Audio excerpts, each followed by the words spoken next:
It's personal between me and you, and I'm going to do you some serious harm, you big stiff idiot.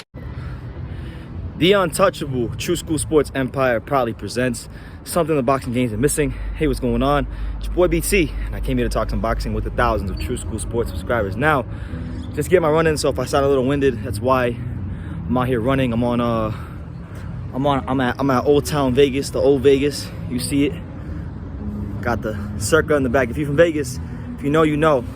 I'm by Circa right now, but I wanted to give my little thoughts on last night's fight here in Vegas between Miguel Berchelt and Jeremiah Nakatila, because it was a fight.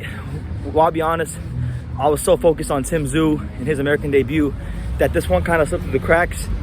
And I gotta be honest with you, this actually turned out to be the better of the two fights from last night, of the two fight cards.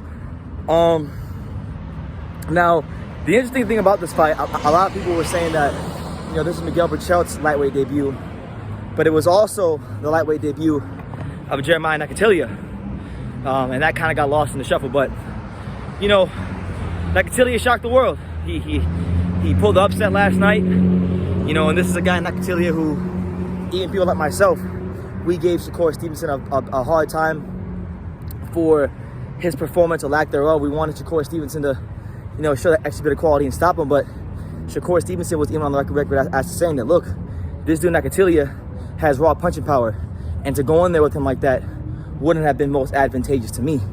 And a lot of people laughed at him, but you know what?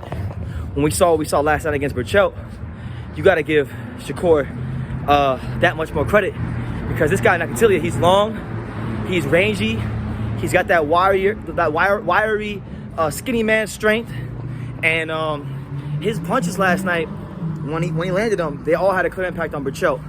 And it wasn't just like he was headhunting. He was going to the body. He was coming to the head. He was countering. He was on the front foot. He was leading. He was the aggressor at times. He did a lot in this fight from an aggressive standpoint. And from the Berchelt side of things, you know, look, sometimes when a fighter gets knocked out the way he got knocked out against Valdez, you know, this can make a fighter very gun shy. It can make him very tentative to throw punches, and it seemed like last night Berchelt was very indecisive. He was 1 foot in, 1 foot out when it came to committing to any sort of punches, and he paid badly for it. Now, the handful of times where he committed to some shots on the inside, he met Jeremiah Nakatila a bit uncomfortable, but it was too far and few between. He was staying at the end of Jeremiah Nakatila's punches, and when you got a long,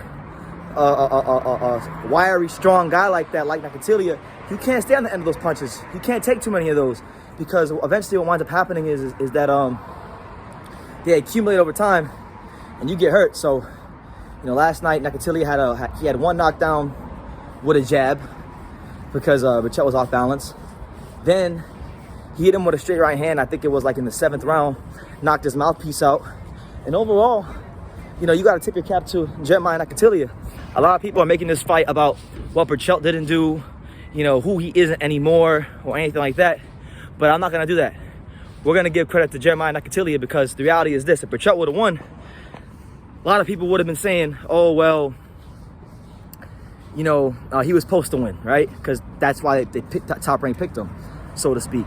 But, yeah, shout out to Jeremiah Nakatila, you know, a guy that couldn't really show too much of his punching power against Shakur Stevenson, because Shakur Stevenson turned that off switch on and completely rendered his offense ineffective. There was no offense for Jeremiah Nakatila.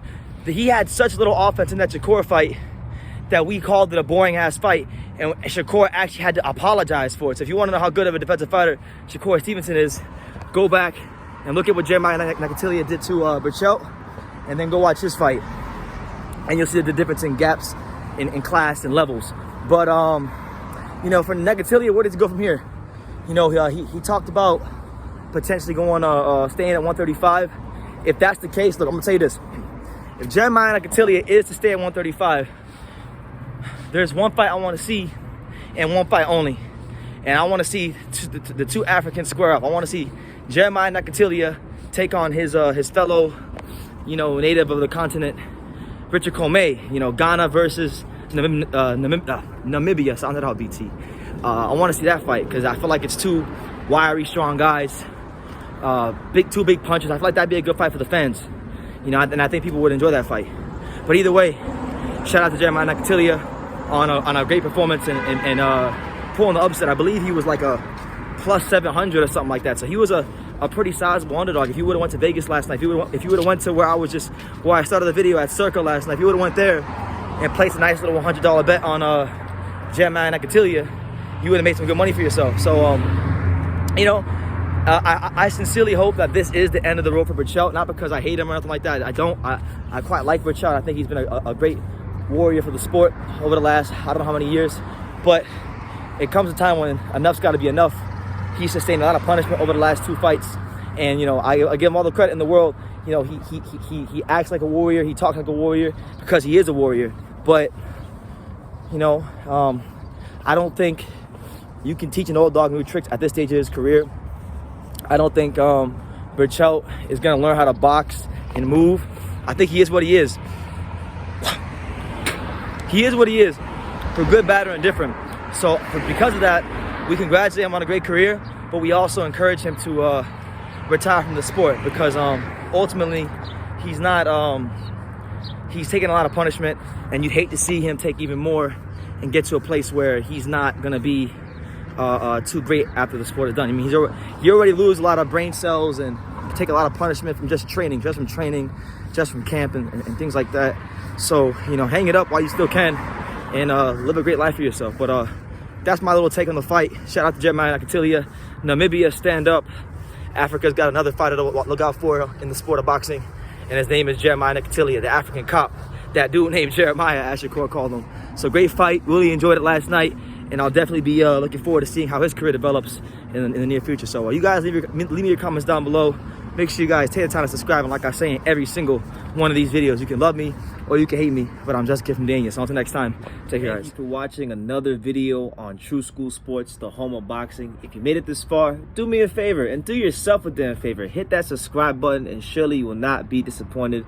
You know, True School Sports bringing you the latest and greatest, the untouchable, you know, boxing content, interviews, news videos, breakdowns, live fight reaction extravaganza. We've got a great community of people here, boxing fans all over the world, from America to the UK to Australia and on and on and on. So join the empire today. Hit that subscribe button. Take care and God.